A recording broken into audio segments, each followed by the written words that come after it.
નમસ્કાર મિત્રો, વિડીયોમાં તમારું સ્વાગત છે। જી હા મિત્રો, અત્યારે હાલ મોટા અને દુઃખદ સમાચાર સામે આવી રહ્યા છે। તો મિત્રો વાત કરીએ તો નડિયાદ નજીકથી પસાર થતા અમદાવાદ વડોદરા એક્સપ્રેસ વે પર ડાકોર તરફના એક્ઝિટ પોઈન્ટ પાસે એક લક્ઝરી બસ શુક્રવારે મોડી સાંજે એકાએક બસ ચાલકે ઓવરટેક કરવા જતા ટ્રક સાથે અકસ્માત સર્જાયો હતો, જેના કારણે બસ પલટી ગઈ હતી, જ્યાં ઘટના સ્થળે 2 લોકોના દબાઈ જવાના કારણે મોત થયા હતા। જી હા મિત્રો, અત્યારે હાલ દુઃખદ સમાચાર સામે આવી રહ્યા છે, તો અનેક મુસાફરો ઘાયલ પણ થયા હતા।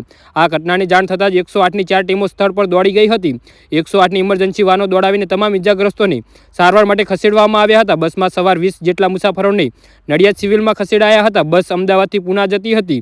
જી હા મિત્રો, અત્યારે હાલ મોટા સમાચાર સામે આવી રહ્યા છે। તો મિત્રો સમાચારમાં વધુ વિગતવાર વાત કરીએ તો બસ કાબરા ટ્રાવેલ્સની હોવાનું જાણવા મળે છે। નડિયાદ પાસેથી અમદાવાદ વડોદરા એક્સપ્રેસ હાઈવે પર પસાર થાય છે અને શુક્રવારની સમી સાંજે આ હાઈવેના નડિયાદ પાસેના એક્ઝિટ નજીક ડાકોર તરફના માર્ગ પર પસાર થતી ખાનગી ટ્રાવેલ્સ લક્ઝરી બસ એકાએક રોડની સાઈડમાં પલટી ખાઈ ગઈ હતી। તો આ ઘટનામાં બસમાં બેઠેલા લોકોમાં નાસભાગ મચી જવા પામી હતી। આ બસમાં કાટમાળ નીચે 2 લોકો દબાઈ જતા મોતને ભેટ્યા હતા, જ્યારે અન્ય લોકોને સારવાર અર્થે નડિયાદની સિવિલ હોસ્પિટલમાં ખસેડવામાં આવ્યા હતા। જી હા મિત્રો, તો આના વિશે તમારું શું કહેવું છે તો નીચે મારી કોમેન્ટ બોક્સમાં જરૂરથી જણાવજો અને અમારી યુટ્યુબ ચેનલને સબસ્ક્રાઇબ કરવાનું ના ભૂલતા। વિડીયો પૂરો જોવા બદલ તમારો ખૂબ ખૂબ આભાર।